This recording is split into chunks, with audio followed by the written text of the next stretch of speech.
Hello बच्चों, let us see the question first. Find the incorrectly match pair. हमें यहाँ पे इनकरेक्टली मैच पेयर देखना है।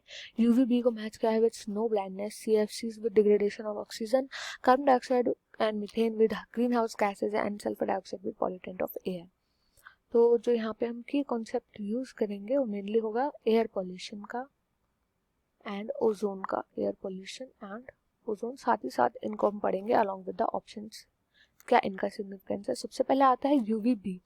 तो जो यूवी रेज होती हैं, यूवी रेज ये बहुत ज़्यादा हाई एनर्जी इनके अंदर प्रेजेंट होती है, बहुत ज़्यादा हाई एनर्जी। इतनी एनर्जी कि अगर ये हमारे कांटेक्ट में आ गई यूवी रेज, तो हमारे अंदर जो डीएनए प्रेजेंट होते हैं, जो प्रोटीन्स प्रेजेंट होते हैं, उनके ये बॉन्ड्स ब्रेक कर देती हैं। उनके बॉन्ड्स हो जाते हैं ब्रेक। इनके ब्रेक होने की वजह से क्या होता है, म्यूटेशन कॉज करते हैं, ये म्यूटेशंस कॉज करने लग जाते हैं यूवी रेज, जिससे कि डिजीजेस हो सकती है हमें आगे, बहुत ही खतरनाक। और एक इनके थ्रू ही एक डिजीज है जिसको हम स्नो ब्लाइंडनेस बोलते हैं, जिसमें कॉर्निया का इन्फ्लेमेशन हो जाता है, बहुत ही ज़्यादा इन्फ्लेमेट कर जाती है, एंड इसी कंडीशन को हम बोलते हैं स्नो ब्लाइंडनेस। तो ये तो करेक्टली मैच्ड है।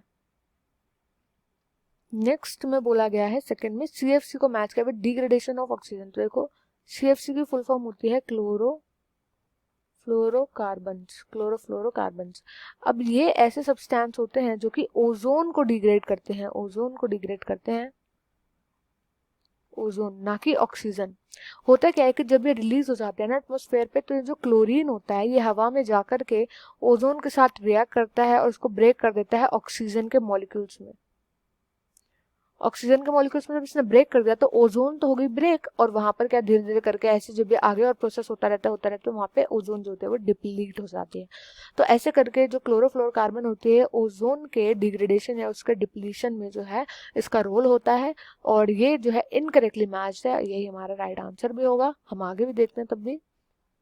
तो green house gases, carbon dioxide और ये भी करेक्टली मैच्ड है। जो ग्रीन हाउस गैसेज होती है वो कौन कौन सी गैसेज होती है, ग्रीन हाउस गैसेस, ये वो गैसेस होती हैं जो हीट को ट्रैप करके रखती हैं अर्थ पर, हीट को ट्रैप कर लेती हैं अर्थ पर। एंड यही वो रीजन है कि जो ग्लोबल वार्मिंग भी जो हो रही है अर्थ पर बढ़ती जा रही है। ग्लोबल वार्मिंग यानी अर्थ का टेम्परेचर धीरे धीरे करके हर साल इंक्रीज होता जा रहा है। ये कुछ स्पेशल गैसेस होते हैं जिसमें सबसे ज़्यादा जो कॉमन है वो होते हैं कार्बन डाइऑक्साइड एंड मीथेन। यहाँ पर क्लोरोफ्लोरोकार्बन जो है वो भी आ सकते हैं, यहाँ पर नाइट्रस ऑक्साइड भी आ सकता है, एटसेट्रा। तो ये करेक्टली मैच्ड है। एंड देन लास्ट आता है SO2 जो कि पॉल्यूटेंट है एयर का, बिल्कुल करेक्टली मैच्ड है। SO2 यानी सल्फर डाइऑक्साइड। सल्फर डाइऑक्साइड को एयर का पॉल्यूटेंट बोलते क्यों है, इसको ऐसे बदनाम क्यों किया हुआ है, क्योंकि ये दूसरी गैसेस के साथ जब रिएक्ट करता है ना तो ये पर्टिकुलेट मैटर बनाता है।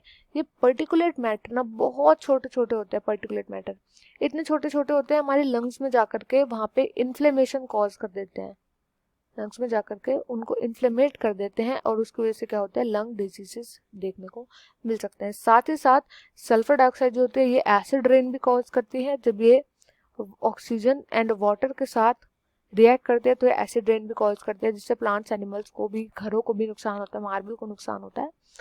तो ये भी करेक्टली मैच किया गया। यहाँ पे राइट आंसर हो जाएगा option second. I hope you understood well. Best of luck and thank you.